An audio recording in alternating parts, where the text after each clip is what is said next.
What's up, y'all? This is Ty. I am here to review season 4, episode 6 of All the Queen's Men. And this episode is titled Gas Face and is streaming right now on BET Plus. But before I get into this review, I gotta give a shout out to my lovely subscribers. Y'all hold me down in the comment section. I appreciate you and you keeping this channel going and growing. So shout outs to folks like Saxton Heights, June BLC, Wendy, Karima Khadijah, Lamont Simpson, LaRonda Jackson. Appreciate you, LaRonda Jackson.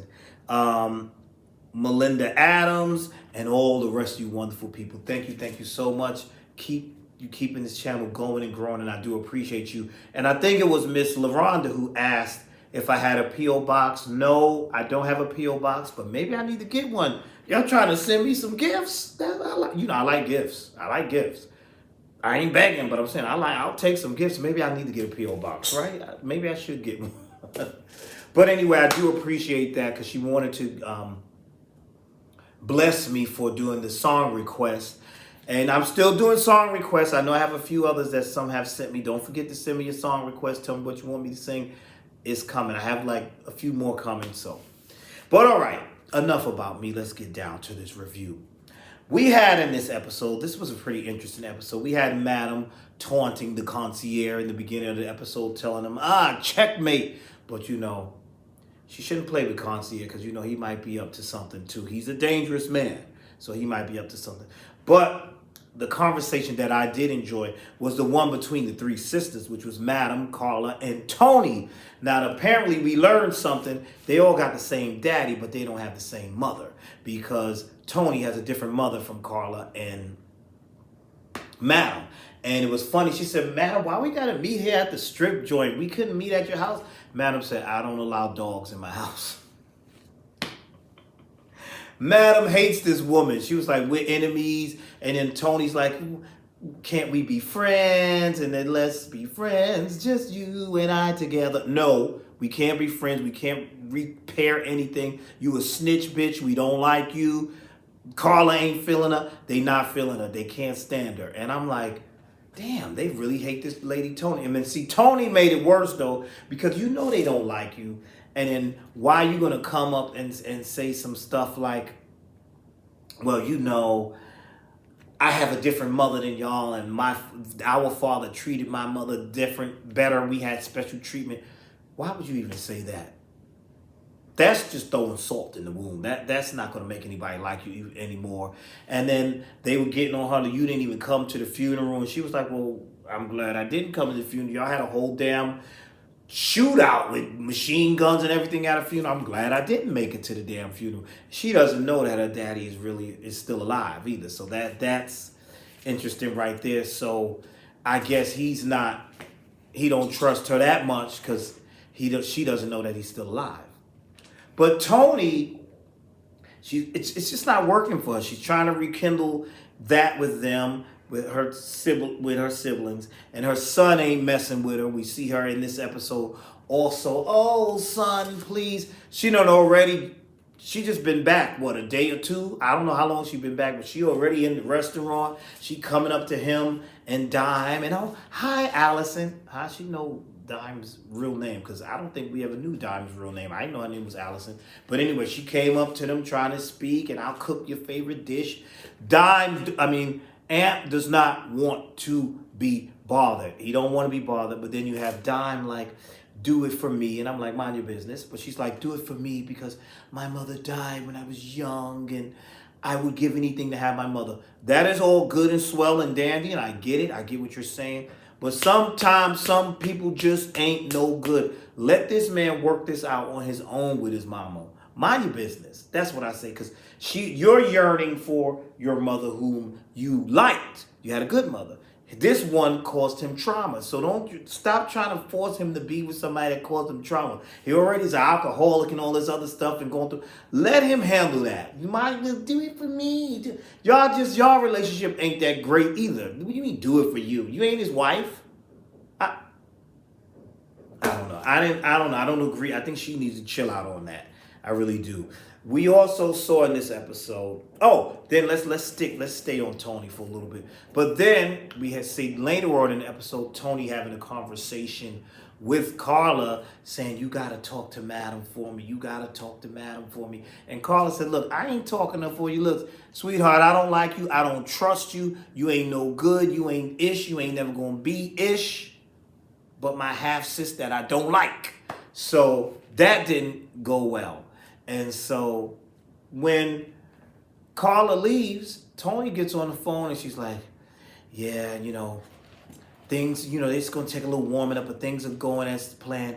Madam," she said something about taking Madam down. So she's working with somebody. I don't know who it is. I don't know if she's working with the concierge or if she's working with Detective Davis. I don't know. But she's working with somebody. She's definitely working with somebody. But we don't know what's going on. So now let's go to Blue. We see Blue dealing with therapy. Y'all remember the explosion, the exploding flashlight from, I think that was last week's episode, or, that has really triggered and opened up some wounds for Blue. And so Blue is in therapy trying to make it work, get it right. She's being a little resistant, but she's mentioning how that explosion kind of shook her to the core a little bit and opened up some old wounds. So she's getting some therapy. But I have a question, because Concierge, with this explosion, this flashlight only killed one person, but I'm thinking with this bomb flashlight, shouldn't that explosion been enormous enough to do more damage than just blow him up? Shouldn't Blue have been hurt too or killed? But so Concierge, you coming in here with flashlight explosions that do very little damage? Because let's say it was in the club, would have done more damage, because it just only blew up one guy. I'm only asking. I don't know. I thought it should have done more damage than that, but hey, what do I know? But anyway, that's what has Blue triggered and traumatized, and she's working through that. Now let's move on down to El Fuego.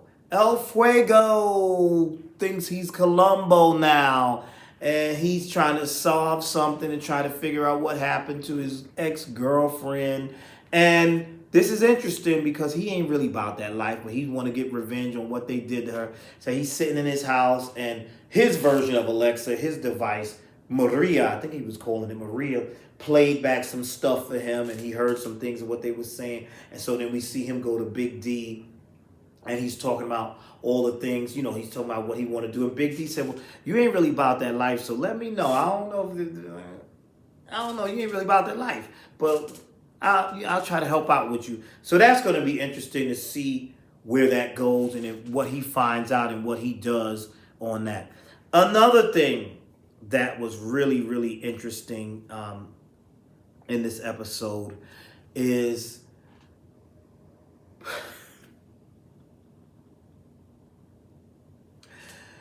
the way they were teasing Babyface over Quincy. I thought that was funny, because and it's pissing Babyface off, because they were like, "Oh, because Quincy's like, 'Hey, Babyface, hey man,' and this and that, and they're complimenting him, 'Oh, you're a legend,' and all this other stuff, and maybe we can hang out and this and that." So the guys are totally clowning him about that, and he's not feeling that, because he's like, I'm Babyface, he's like. And I'm like, dude, calm down. And so that was interesting. And also what was interesting, they were having this conversation, Midnight and them, about Midnight's meeting with this young lady, which I still think that lady's up to something. That lady that wants him to dominate her and, bust through her door and do all these crazy things to her. Something ain't sitting right with that, to me. Something is really not sitting right with that. So they had a discussion about that too. And then we had something really interesting with Doc. Doc met this cute young lady named Naima. She was cute, a little shy. She was smitten with Doc at the office, and Doc is flirting with her. He invited her on down to Club Eden. She comes down to Club Eden, and he drugs her. Why did he drug her? I didn't understand that. And what was this drug? Because this drug clearly it wasn't one of those to knock her out. This drug tuned her up because she was bouncing all around and acting crazy, acting so crazy and nutty that she had to get knocked out by Madam. So that was interesting. I was trying to figure out what was going on with that. What was that really about?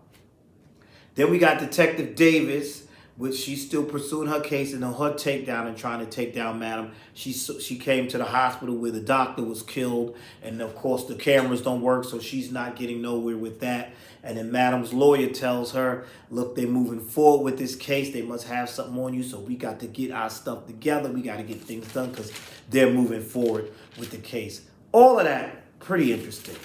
Really interesting. And then we had Trouble acting a fool. And I thought this was crazy. Now she's high. Trouble's on these drugs now. She high as a kite. And she's all on Ray Sean, rubbing on his chest and his arms. And, ooh, you work out and this and that. And he's like, what's wrong with you? 1 minute you wasn't speaking. Now you being all nice. And then she tries to get him to get high. And he doesn't take none of the drugs she's on. Because she's traumatized because of having to kill Champ. And this behavior, she's misbehaving, acting crazy, out in the messing with people in the crowd. So Madam tells her, I'm suspending you because your behavior, you're being suspended. So that pisses her off. She's suspended. Meanwhile, back in the locker room, that homegirl that likes to suck everybody off, she came in there to do her services or whatever. And as that is going on, smoke comes into the place. And the main dancers all get passed out from this gas or whatever. They all passed out. And so Diamond's up there, ladies, get ready. It's the men of Eden, whatever they call the men of Eden. I said, and then nobody came. And then Blue discovered that they were all laid out, passed out. So it was like, okay, put the amateurs on. So they said put the amateurs on, but only one amateur came out, and that was Quincy. And Quincy came out and, you know, he did his thing and all that and made his money and did well. But what confused me was, why didn't Ray Sean go out? Isn't he an amateur? Why didn't he go out? And where were all the other amateurs at? But Quincy went out. He did his thing or whatever. Ray Sean did not go out. Quincy did his thing. And everybody's saying that they think that Quincy is Babyface's son. And that's why he's doing all these weird things. Because y'all did see how Ray Sean went in his locker and saw all these pictures of Babyface and this and that and the third. Maybe he's looking for his daddy. You think, baby? Well, you got a sorry father, because your father, all he do is mooch off people. So you going to meet him, he ain't going to do nothing for you. Look at me. He ain't. I'm just saying, yo. It's like, it is what it is. So that was all interesting. So they're passed out. The amateur did his thing, did his little dance. But then what made me laugh was, after getting gassed, take him out of the room, take him out, let him go get some air. They went to get some air. They coughing up their lungs. All right, get back to it. Now it's time to get right back to it. I'm like, damn, you just been gassed, but the show must go on. Y'all my headlining hoes. Get back out there on that host stroll. She had them right back out there doing their little dance for the ladies. All that stuff. And, you know, that was that. I was like, okay, that was interesting. And then at the end of the night, Quincy made more money than Babyface. And why they had to bring that up, she's like, oh, wow, you did better than Babyface. That's adding more salt to the wound. And then Madam was like, because Babyface said something, that's because I was out early or whatever. She said, there's no excuse. You're a headliner. But see, it is what it is. Sometimes you just ain't going to do it. Sometimes it's just not going to be what it's going to be. So that was that. That was pretty much that. This episode was pretty decent. Then at the very end, I shouldn't call her a hoe, I'm sorry. The young lady that sucks everybody off in the club, she ended up dying. And Madam said, we can't let that look like it. Get her dressed, bring her to her house, and make it look like an accident happened at her house. But get her on up out of here. So that's what they're going to do with her. And then at the end of the episode, we see the concierge. getting his, massage, and he got the mask, the towel on his face, and that's really relaxing. I had that done. Oh my God, that's so relaxing. And then Madam got the razor to his neck, and that's how the episode ended. So we got to see what she's going to do in the upcoming episode. I thought this was a very interesting episode. What did y'all think? And also, I'm still I want to know why Doc did that to that young lady. Why did he drug her? I want to know why this other girl wants Midnight to do this domination. I think she's setting him up for something. And I want to know what Madam's going to do with the concierge. What's going to happen with that? Interesting stuff, right? And what El Fuego think he doing playing Columbo? What you going to do? Right. You ain't about that life. But that's it. That's my thoughts for now. Thank you for watching. Hit that like button. Hit that subscribe button. Check out my other videos. I'll see you all in the next video.